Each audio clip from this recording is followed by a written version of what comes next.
Mountain, Island, Lightning Bolt, Spell Pierce, Switchblade, Stab Wound, Red Mage, Blue Mage. Welcome, everyone, to Red Mage, Blue Mage Remix. Welcome. How's it going? It's okay. I'm doing fine. It's all good. Am I convincing? Very. Oh, I'm glad. No, I'm okay. It's winter, and I hate winter. When the sun sets at 5 o'clock, I want to go to bed, and I don't want to do anything. And all I want to see... Wait, no. All I want to do is lay in front of the TV. So that's how it's going with me. How are you? Oh, I'm great. Life couldn't be better. I can't think of one thing that could make life better right now. Oh, really? Not one thing? No. You know, you got to live that stoic lifestyle. You got to accept things as they are. Wow. Okay, whatever. All right. So, this is exciting. Time of recording. It's New Year's Eve. We're going to usher in the new year with some magic talk. Oh, boy. Are you excited? I like how I go to say, "Are you excited?" as you say, "Oh boy." Oh boy. Yeah, sure, I'm excited. I gotta go find my notes. Is this your episode or my episode? This is your episode. Okay, cool. That doesn't mean I don't have notes. I made notes for this episode. Okay, cool. Amazing. All right, huh? so like I said, it's New Year's Eve. We're still in this sort of limbo state between last year and this year. We're waiting for more previews. Some more previews have popped up for Kaldheim, but not very much. Still only a handful of cards. And so I thought about a few things to make sort of a loosely Kaldheim pre-preview show. And it is very loose, this theme. Okay. So we're going to start by bringing it back old school and picking a card. Pick a card. You son of a bitch. So, when I say loosely themed, I mean really loosely. So, Kaldheim, as we know, is going to be a tribal set. Dwarves, giants, and squirrels. Yes, for example.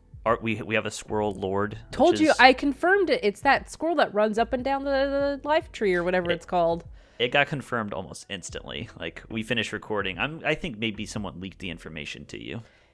No, it's just all you have to do is read a folklore. Yeah, I don't read, so. Or know a folklore. Okay, so what I want to do, because Kaldheim is tribal, is pick not really a card, but just our top 3 tribes. Right. Now. So, before we even talk about that, what are tribes? Is it literally just creature types? Yeah, it's creature types. Okay, cool. And it's a little more specific than that because, for example, like, you can take a creature type like horror. Like, it's not really a tribe. To me, for it to be a tribe, there needs to be some kind of synergy among that creature type. Oh. It's okay if you read it differently. We always have our different interpretations. But yeah, if you want just the most broad definition, it's just a creature type. Okay. Something tells me that you have a creature type that doesn't have a lot of synergy. Hold on. I don't know what you're talking about. I guess we'll see what happens. We'll have to find out. Now, one extra thing. I want to make a prediction. Are goblins on your list? Who can tell? Okay, who could say? We'll find out one way or another. Okay, so you should start because this is my topic. Okay, so we're picking 3, and so my first pick, the number 3 slot, is Eldrazi. Okay. Because that's I'm fascinated. a tribe for sure. I am so fascinated by them. We have talked about them so many times. I think in the future, in 2021, I am going to end up making some sort of Eldrazi deck, probably. Because I just really like the concept of them. I like these entities that aren't really they aren't really part of our plane of existence. In order to show up on our planes of existence, they like make avatars of themselves essentially to come into the projections. Yeah, exactly. And it's probably why I really liked Guardians of the Galaxy Volume 2 as well, because spoiler alert, well, before I even say spoiler, I was like, so just to let listeners know, I've been working my way through the MC universe because I had never like got into Marvel. You'd watch stuff. like 2 of them, basically. I had watched like 3 or 4 of them when they first started coming out, but I didn't ever get into like the epic storyline, Infinity Stone stuff. So, spoiler alert, I watched Guardians of the Galaxy Volume 2, and Kenny, do you even know anything about it? Yeah, I do. I've watched it. Okay, so Star-Lord is part Celestial, which his dad is Kurt Russell, aka Ego, who is a living planet essentially, and has been basically, sorry, this is a Marvel Universe podcast now, had basically been sowing seed across the multiverse and Gross. trying to find another celestial because he wants to, as all beings, just entropy, right? Like that's like their main goal. I feel like it's just like everything ends up just being annihilated. Like, humans are, all these people don't know how to take care of anything. Well, I guess it's better if everything didn't exist. And I love those kinds of things. And I think I loved Guardians of the Galaxy Volume 2 as it is, but I think they could have went darker. And I love that deep, dark shit. Like, you got one scene where it was like all of his children who didn't carry on the celestial gene, like their skeletons are down there. You see all of it, and that is awesome. But the tone of Guardians of the Galaxy is very comic book light. Yeah. So I feel like in MTG, Eldrazi stuff can be that horror that I truly love and would love to see. Their nature is ceaseless hunger. That's so cool. It is. I want that.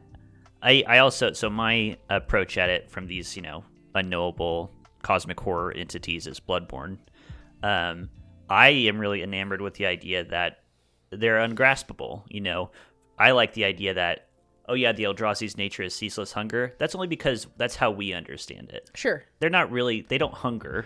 They don't have those kinds of needs, Sure. But that's just the best we can do to try to understand them. Yeah. I mean, if you're hungry, you're going to want to eat. So Eldrazi's got to destroy, I don't know, whatever.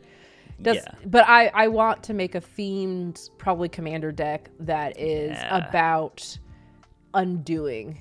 Annihilation. Yeah, annihilation. And that would be my Eldrazi. So I think they're my number 3 pick. Great pick. I wish I had thought of that.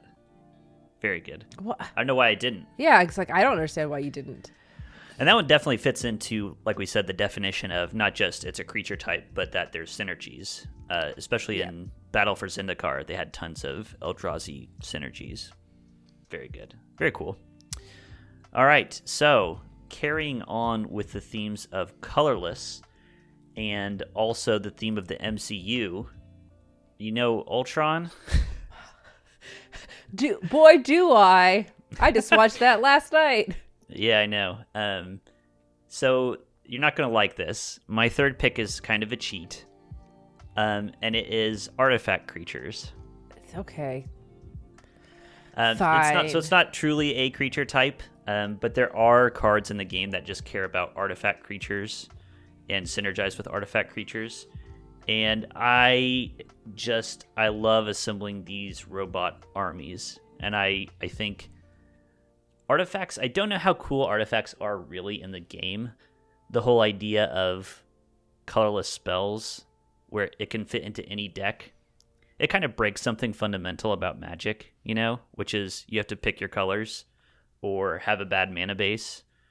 So it kind of breaks things a little bit, but there's a reason that they have been such a big part of the game, which is just artifacts are fun, and artificial creatures, I think, are really fun. Sure. I was looking at something in the creature type for the wiki that I found that where it's like gnomes. Where are gnomes at? Let me look at gnomes. Mir were originally designed as gnomes. That's trivia for you. That's cool. Yeah, it makes sense. Mirrodin in itself is like Karn sort of recreating the world that he knew, like a perfect version of it. So that makes sense that they would be based off of gnomes. Anyway, I don't really have much more to say about that one. I just like artifacts and artifact creatures. Well, we could talk about Ultron. Yeah, let's go ahead. I have feelings about Age of Ultron that are conflicted and confusing. Where one, I liked it. I really like the idea of Vision, and I like the concept of an AI going rogue, because obviously that will happen, especially if you give an amorphous set of instruction as protect humanity. Yeah. When humanity does so much damage iRobot. to itself. Yeah. It'd be fun for you to make an Age of Ultron commander deck or a Vision deck. Also, I really loved that Vision can hold Thor's hammer.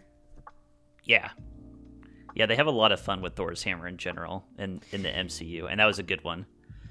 Yeah, this is Age of Ultron talk now.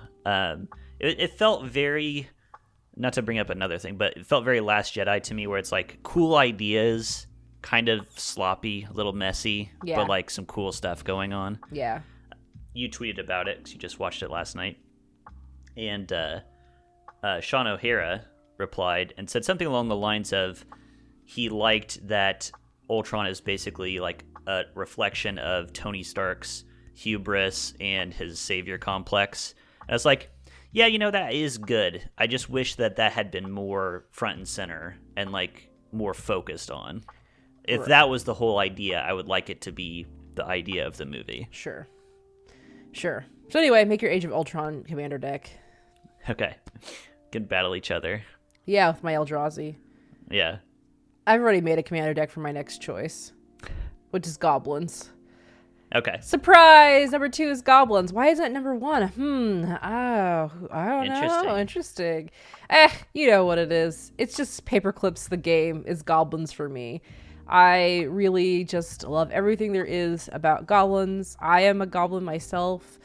I mean, the song that I've been singing for the last 3 days is Get Farts. Get Farts. Everybody in the club get farts. I feel like that is a very goblin song. I like that goblins are basically on every plane except for maybe like 5, I think. 5 or 6 planes that they aren't naturally there.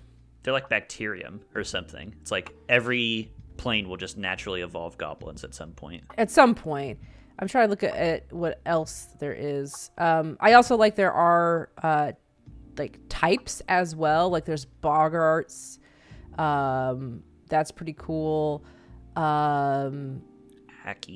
They could do so much with more. I just love goblins. I like chaos. I like silliness. They are little jesters of the multiverse, destructive jesters of the multiverse. I don't know what else to say about goblins other than everybody already knows how much I love them. And I've made a Krenko commander deck that I absolutely love.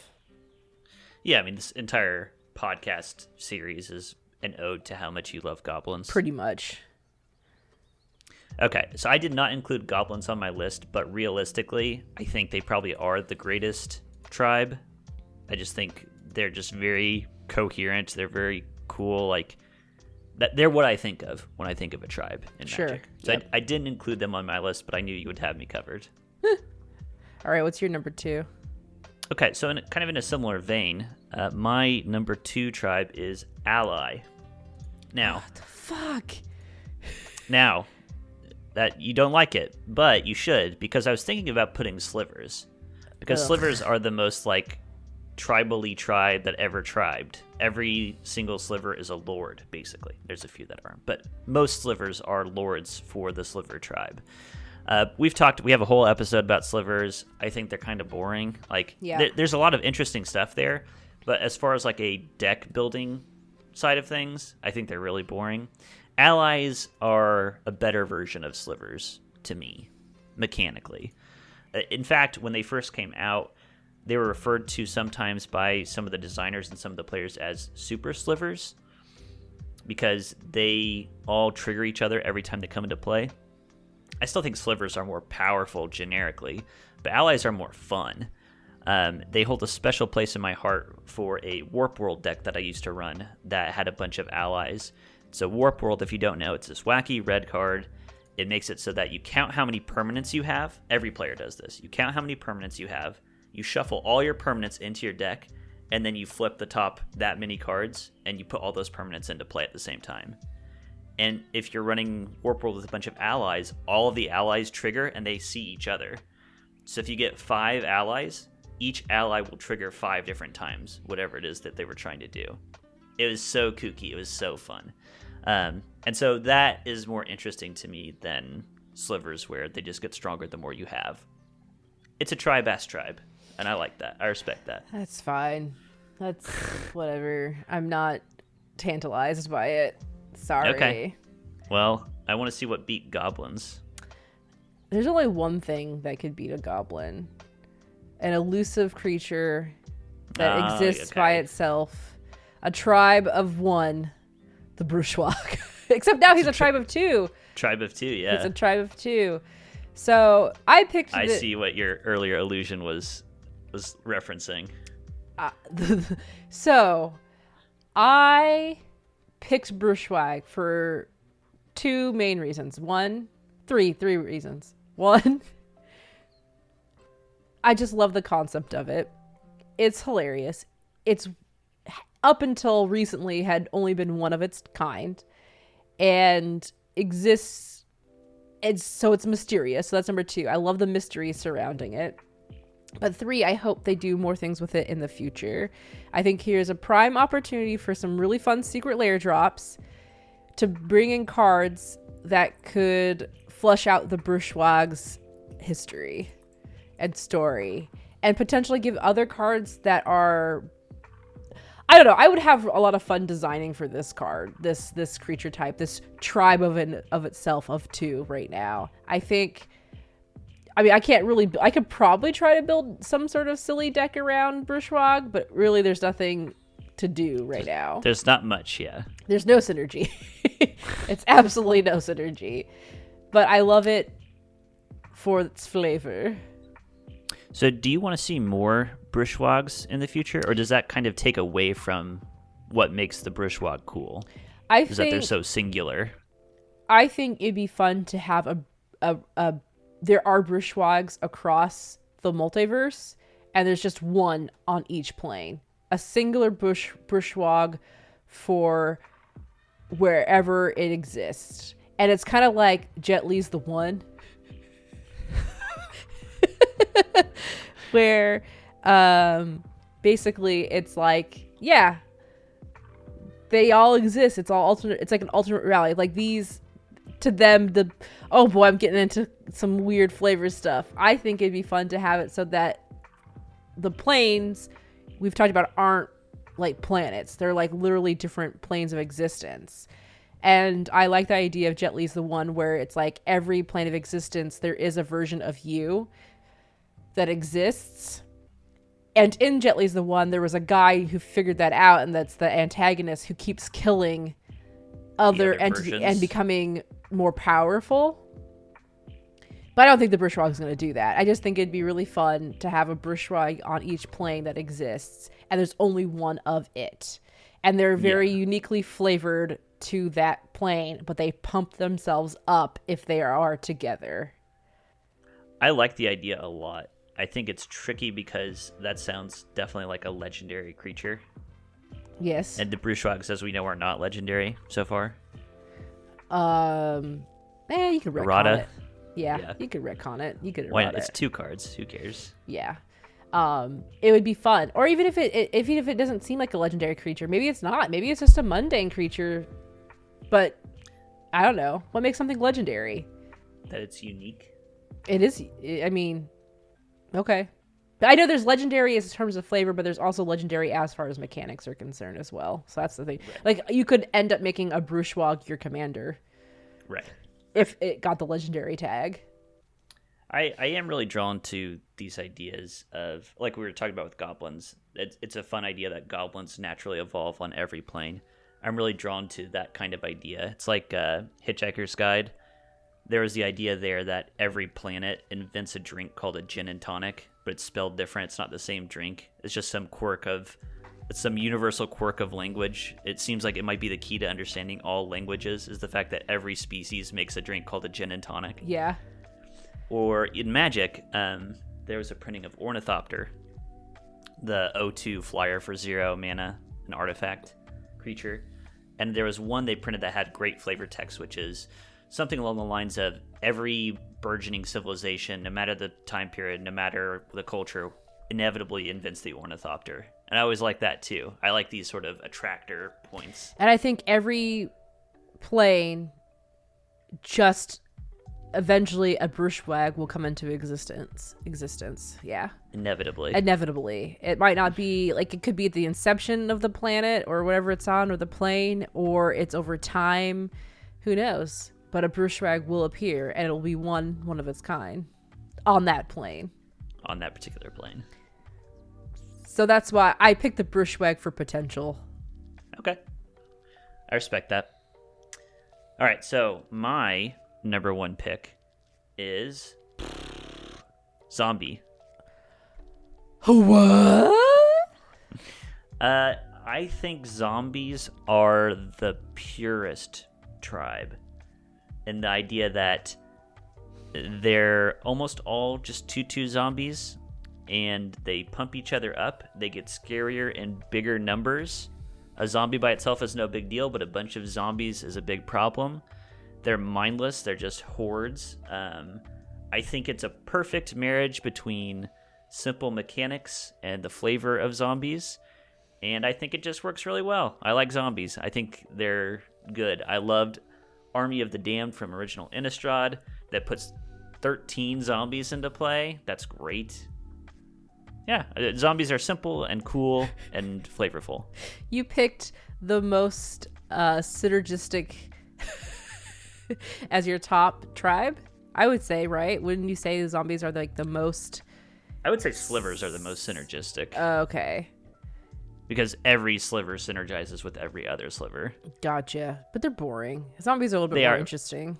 Yeah, and that's why slivers did not make my list. Zombies are at the top of my list. And I'm not even saying zombies are like super interesting, but I think if you're going to have a tribe that just pumps each other up and gets stronger in big numbers, zombies are a good one. I mean, soldiers, I thought about soldiers on the list, and it's like zombies are just a purer version of that in my mind. Yeah. Okay, I'll allow it. Fine. Thank you. Motion passed. Great. Okay. Let us move on then to our second segment. Oh yeah, welcome to Flavor Town, home of the creamiest flavors this side of Berlin. I can't run. It is a Lurgoy. Oh my god, we're going to Flavor Town. Yeah. Oh, flavors. I haven't been to Flavor Town in a minute. I've talked all about flavor. Well, yeah, but I mean, as far as an actual dedicated segment. Sure. Okay, so, like I said, this episode is loosely Kaldheim themed. Obviously, we know Kaldheim is inspired by Norse mythology. So I want to turn this into a bigger conversation. We've seen Magic do this multiple times. Amonkhet, Egyptian mythology world. Theros, Greek mythology world. Others. I want to have a conversation. This is bigger than just Magic, but we can start with Magic. How okay is it, in your mind, to directly pull from real-world mythology? 100% totally cool. Totally cool in all cases? What do you mean? Like, to actually put it in the game? Yeah. Yeah, why wouldn't you want to take from real-world mythology? Well, let me give you another example. There was an old set, the first expansion, I think, for Magic called Arabian Nights, which literally has cards called, like, Aladdin, and like Genie's lamp and all kinds of stuff that's like just directly pulling from the myths. Okay. And just is the myths. And there's some like weird stuff in there. You get cards that are supposed to be representing like real places in the real world. Sure. I can see potential problems emerging from that, especially when you're pulling from a culture like. It seems like you've put an onus on yourself to be respectful. Well, my question is, I feel like you're getting. I still not understanding what your initial question is. It's like, are you talking about like direct inspiration, or are you talking about like literally? I'm just gonna take, I don't know, whatever, and name for name, thing for thing, put it in there. Well, I think there's a gradient, right? Like you have on the one side, I'm just going to take it and put it directly into my game. So I'm going to take Aladdin and Aladdin's ring, and I'm going to put them into my game. And then maybe on the far side, where it's just like you're lightly inspired by some things, they're influencing your decisions, but it's not even clear what mythology you're really pulling from. Okay. And then there's stuff in between, like Theros, which is very clearly Greco-Roman mythology inspired, but with their own twists, their own variations, that kind of thing. The reason I bring it up is I was specifically thinking of like Kamigawa, and I was thinking of in the tabletop role-playing game space, all the problems that come about when people write like Asian-inspired worlds, for example. Yes, I'm getting ready to talk. I can see that. So that's the topic. Like I see issues in just pulling from real world mythology, real world stuff. Okay, so one, I think it's really, really good and awesome when you take existing mythology in the world and you put it into a media that people get to see. So, for instance, watching The Witcher and getting to see a lot of Polish mythology, monsters, and folklore in a game that you otherwise don't get exposed to. That's a really cool thing that happens.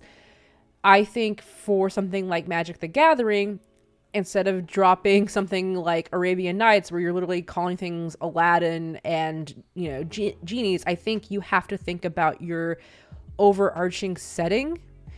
It doesn't make sense to put something like Pecos Bill into Magic the Gathering if you wanted to do like a American South or American West Goblin Cowboy cowboy thing. It just doesn't work. That's why I like the idea of having planes, multi-planes. It's like, yeah, there's gonna be cowboy somewhere, because at some point that's gonna happen probably in your things, but you would name things differently. Now when it comes into, hey, we're a bunch of designers, we work in R&D, all of us are, whatever, a one culture, right? And you're wanting to start branching out and drawing inspiration. This is when you hire people of that culture to work on things. So the best approach would be, if you're trying to design a setting, maybe you become the producer, but maybe you're not the lead writer. You hire specifically somebody to be the lead writer, the lead designer, who is of that culture, and hire more people who are that culture too, to work on the whole set as a whole. That will really, one, you're giving jobs to people who maybe normally get passed over in job searching. That's a big thing.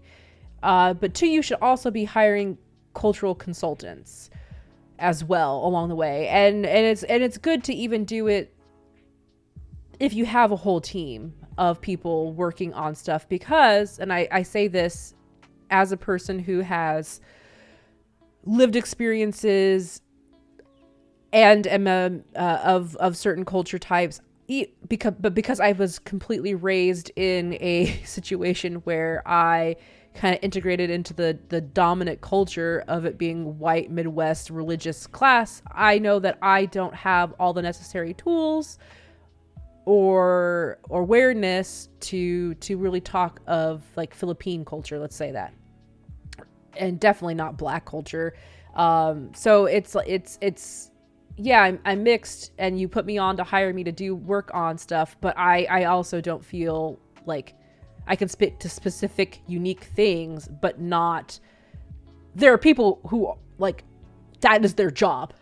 That is what they do. They're of that culture, and also they are trained to look at things from that perspective. And especially from mythology, there are people out there who, again, like have degrees in that you can find, who know historians way better. And that'd be why I think it's okay. And the reason why it's super okay to do this is because that's how people get exposed to other cultures. Come on.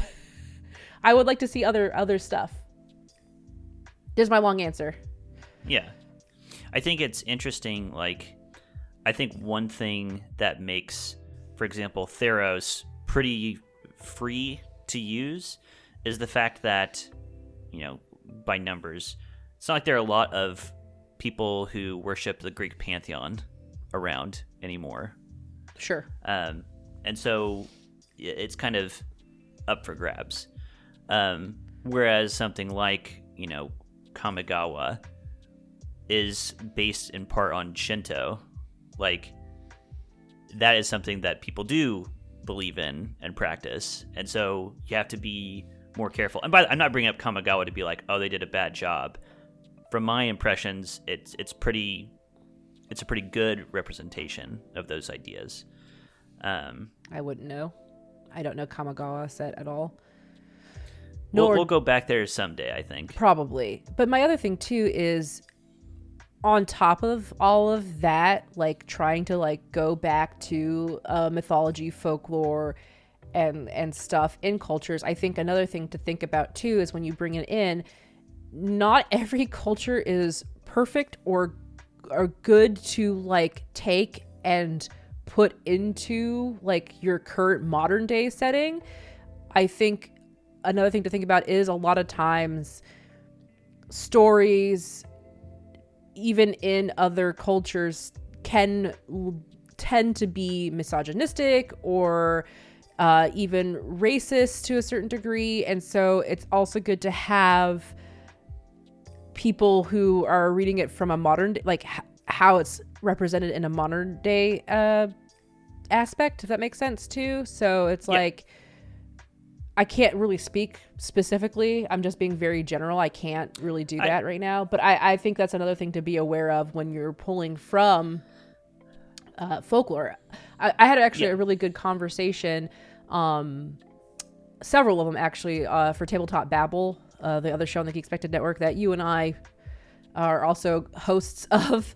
It's an interview show. And I was talking with Cleo Yunsu Davis about cultural consultation, and I asked what was one of the more common issues that she has seen or has heard of, and she said one of the most prevalent problems that cultural consultancy is people not understanding the impact of colonialism, even within other like countries that are not America. Not even American colonialism, just colonialism in general, or British colonialism, where it's like people don't realize, oh yeah, there was this war that happened, so we're going to play on that, and then we're going to showcase the winning colonialists as like the heroes, or like the other as, you know, the bad, they needed to be colonized sort of situation, and not really understanding the impacts of that. It's a very interesting conversation. I'm glad we're having it, because I would love to see other folklore inspired, you know, for me specifically, any Southeast Asia or Pacific Islander cultural stuff would be so cool to see in Magic the Gathering, because I've talked about where it's like, for me, I've kind of lost that side of me because of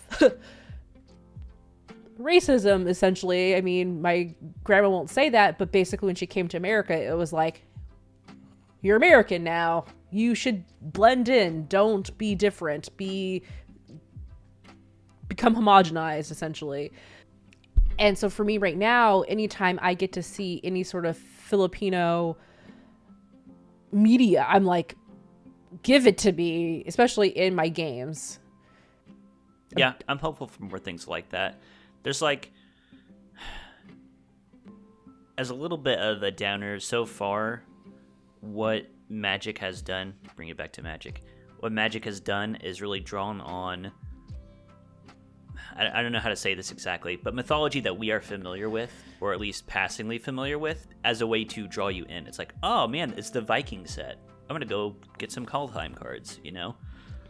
Maybe they'd be a little bit more reticent to introduce these other ones, but I think you bringing up The Witcher is like a great example of this huge popular thing that's introducing you to mythology ideas that maybe you're not familiar with already. Yeah, but the problem is it's still predominantly European, right? Like, there are so many other places and worlds to see, and it's kind of like, it's sad in a way. Like, obviously they make these choices because almost everybody, and I say almost everybody, has some touch point with Norse mythology or European fairy tales or whatever, right? And it's sad in the sense because those are those stories that get told the most, and therefore everybody knows it, and therefore, oh, it's a good business idea to take it and put it out there. But that just means you keep pushing forward the same stories, the same narratives that we've heard over and over and over again. And it's like you're missing out on a whole demographic of people who are waiting for the Chinese set, who are waiting for a Filipino set, who are waiting for a different African set or something. And I'm being very general here, right? Sure. And it's like, come on, where are those? And again, it's because it's important to do it because that's how people become aware of things. It's almost to this point now where I feel like there is no logical, there's no moral excuse to not put out and put the time, effort, energy into researching, developing, and getting these other stories out. I don't know if we've talked about it before on the show, specifically about media representation. But I think if you're a listener, like, jeez, it's if you don't know what that's like to like see somebody on a card, in a book, in a movie that is an aspect of like you, it's just like, oh, it's so refreshing. It's so good. But also, like, as it is right now, when you just keep putting forward the same narratives, you really are, I'm trying to think of the way how to explain this, and God, I'm sorry, Kenny, you're gonna have to edit this so hard. I'll just leave it all in. Fuck you. But basically, I was saying why there's no moral excuses because I feel like media is just how so many people get their ideas and their impressions and their opinions on things, whether it be social classes or cultures or whatever. That's how we get at our stuff. And so when you're a huge company and you're a huge entity who is a business who is putting out things that are drawing upon cultures and mythology, it would be good of them, morally good of them, to branch out from the monoliths of our like cultures, right? So MTG, Wizards, what's your excuse? You don't really have a good moral excuse. You just have business excuses, and that unfortunately is BS because there are people who will buy. There are people who are going to buy your stuff. You're just playing it safe. If I can make my pitch Quote, to unquote. Wizard to Wizards on why they should pursue this, representing different kinds of mythologies, different cultural ideas in your games, in your worlds. There is a really good YouTube video. I think I've referenced on a previous show. It's Aaron Forsyth. He's talking about all of Magic design between the first Ravnica and the first time we came back to Ravnica. And he just goes through every set, basically, and he's telling you what was going on in design, what really happened. And he talks about multiple times through it certain worlds that didn't work very well and why he thinks they didn't succeed. And so, in particular, he talks about, let's say, Lorwyn, right? Lorwyn didn't sell super great for them. And Lorwyn is like British folklore, kind of. And not like the Arthurian legend, not like fairy tales like we saw in Eldraine. This is more... wild fae. Yeah, exactly. Not the stuff that is just more commonly known by people. And it didn't sell very well.